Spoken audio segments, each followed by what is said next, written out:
Hello friends, মাই veg ফুডে আপনাদের সবাইকে স্বাগত। আজকের রেসিপি একটাতে কিন্তু স্বাদ মিটবে না।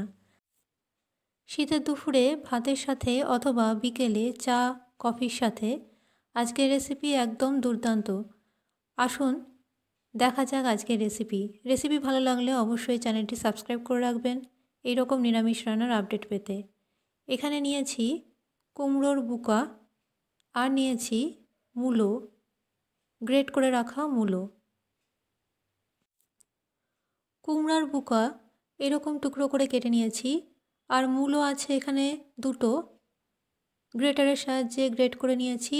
আর আলু নিয়েছি একটা, আলুটাও গ্রেট করা আছে, মূলোর সাথেই মেশানো আছে। এবার একটা পাত্রের মধ্যে নিয়ে নিচ্ছি কুমড়ার বুকা, আলু আর মূলো গ্রেট করে রাখা, এর মধ্যেই দিয়ে দিলাম। এবার ভালো করে মিশিয়ে নেব।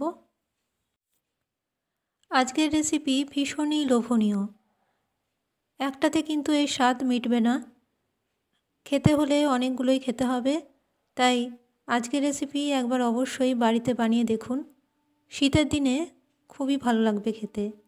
এবার এর মধ্যে দিয়ে দিচ্ছি স্বাদ অনুযায়ী লবণ, হাফ চামচ হলুদ গুঁড়ো দিয়ে এর মধ্যে দিয়ে দিচ্ছি 1 চামচ চিনি, দিয়ে দিচ্ছি হাফ চামচ কালো জিরে, 1 চামচ আটা, দিয়ে দিচ্ছি 1 চামচ চালের গুঁড়ো, এখানে 1 চামচের থেকে একটু বেশি ছিল। আর দিয়ে দিলাম কিছুটা ধনেপাতা কুচি দেওয়ার পরে দিয়ে দিচ্ছি কাঁচা লঙ্কা কোচানো। ঝালের আন্দাজটা আপনাদের স্বাদ অনুযায়ী দেবেন। এর মধ্যে দিয়ে দিচ্ছি 2 চামচ বেসন।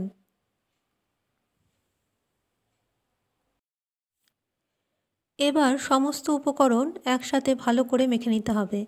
এখানে কোনো রকম জলের ব্যবহার আমি করছি না। এবার খুব ভালো করে মেখে নিচ্ছি, আর যদি প্রয়োজন হয় পরে 2 চামচ বেসন আরও যোগ করতে হবে। আজকের রেসিপি অবশ্যই বাড়িতে একবার ট্রাই করুন।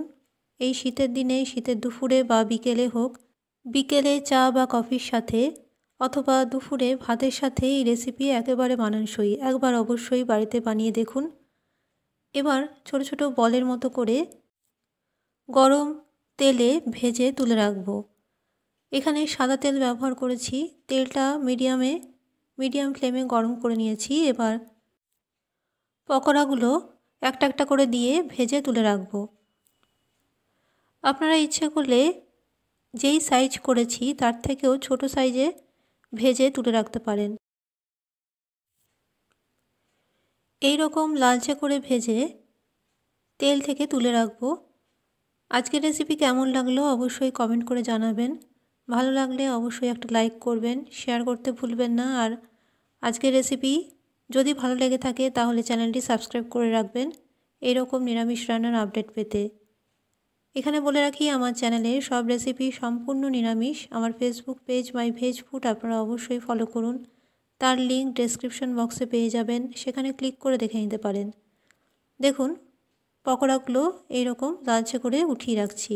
কুমড়ার বুকো দিয়ে তৈরি হয়ে গেল দারুণ লোভনীয় একটি স্ন্যাক্স বা পকোড়া। আজকের রেসিপি আশা করি আপনাদের ভালো লেগেছে আর ভালো লাগবেও। এই রকম নিরামিষ রেসিপি দেখতে হলে চ্যানেলটি সাবস্ক্রাইব করে রাখুন আর সঙ্গে থাকুন, দেখতে থাকুন মাই ভেজ ফুড। আজকের মতো আমার রেসিপি এখানেই শেষ করলাম। আবারও চলে আসবো নিরামিষ রান্নার রেসিপি নিয়ে। ভালো থাকবেন, সুস্থ থাকবেন। নমস্কার।